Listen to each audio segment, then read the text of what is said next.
and welcome back. My name is Cassie Essery and this is Learn With Us. Today I'm going to be sharing with you 7 things that distance learning is teaching me. Which seems really funny because I'm the teacher, but I am learning a lot, like probably many of you, since this has never been done before. We're all learning as we go. There are plenty of difficult things about this job right now, and so I thought I might as well share with you some positive things that are coming out of this, and maybe it will help you see the light as well. Before we get started, if you like videos that help teachers, then stick around and hit subscribe right down below. Okay, for real, let's go. So the first thing that distance learning is teaching me is that you cannot please everyone. As an Enneagram 2, and probably many of you teachers can relate, we want to help make things be the best that they can be, and we like to make people happy. Am I right?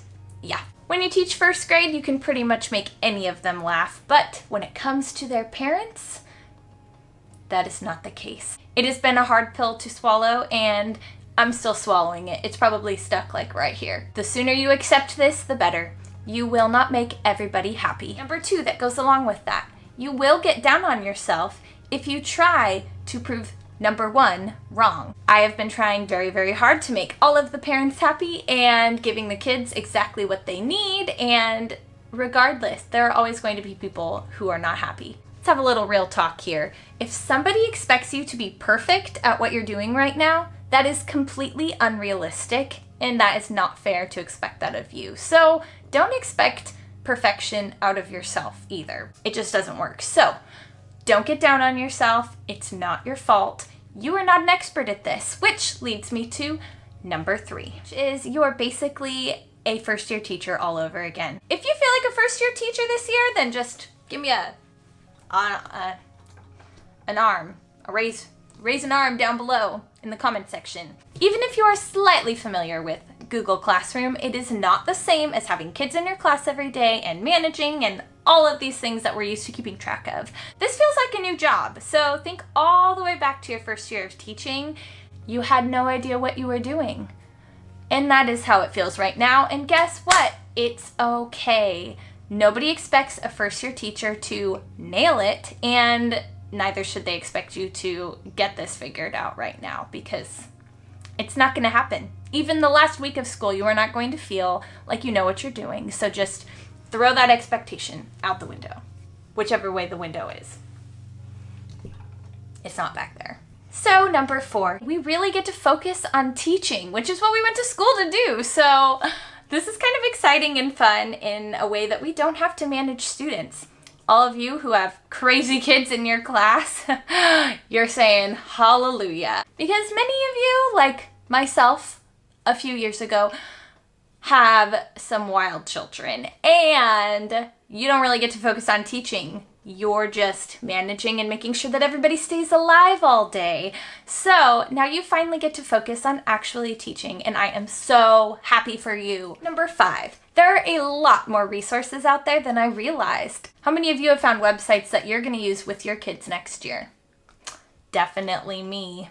Definitely a lot of us, and that is super cool. We finally get the chance to experiment and practice all of these different websites with their parents with them. Now I know they're not all with them, but you know what I mean. Instead of having a classroom full of kids trying to log into something at the same time, which we know is absolute insanity and should never actually be done. Don't ever do that. But now is the time to try these things, and it's really exciting and just something we should be happy about. So number 6 is that being a classroom teacher was way more stressful and tiring than I realized.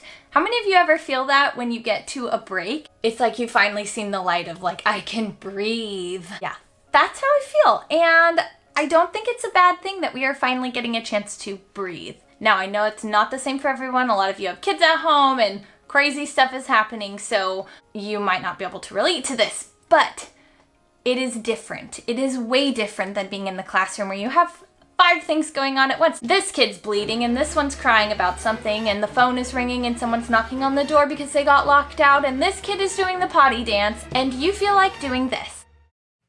Yeah, none of that is happening at my house, and I am not nearly as stressed as I was being in the classroom. Don't get me wrong, obviously I love my job. I think I'm a little crazy. I think we're all a little crazy for loving our jobs, because that sounds, yeah, I don't know why I love that, but I do. My light died. Oh well, here we go. Just like we do in the showbiz of teaching, you just keep going. The point of that, all of that, was stress relief. That's something positive about this. I feel so much relief of stress. Okay, and last but not least, if you made it, thank you so much for watching all the way to the end. Number 7 is being at home is not so bad. At least for me. I know it's not like that for everybody, but man alive, I love being home. I am such a homebody. And I get to be home with my husband, who also works from home, and our sweet little puppy, and it is so much fun. I'm loving being able to just have a snack whenever I want, go to the bathroom whenever I want. I can go on a walk at lunch. Yes, these things that you don't think about, but man, it is fun. It's really fun being home. I'm wearing an In-N-Out shirt today, people, and some yoga pants. Working from home has been very fun and different. Don't know if I want to do it forever, but for right now, it is definitely just what I needed, and so why not be thankful about it? So that is it. Thank you so much for staying with me and watching, and I hope that this just encourages you, because there are a lot of hard things happening right now, and we just need to be thankful for the positive things and the things that we are learning, even when they are hard. So thank you for learning with me, or us, and hanging out. Anyways, I will see you guys next Tuesday. Good luck. You're doing awesome, and keep up the good work. Bye.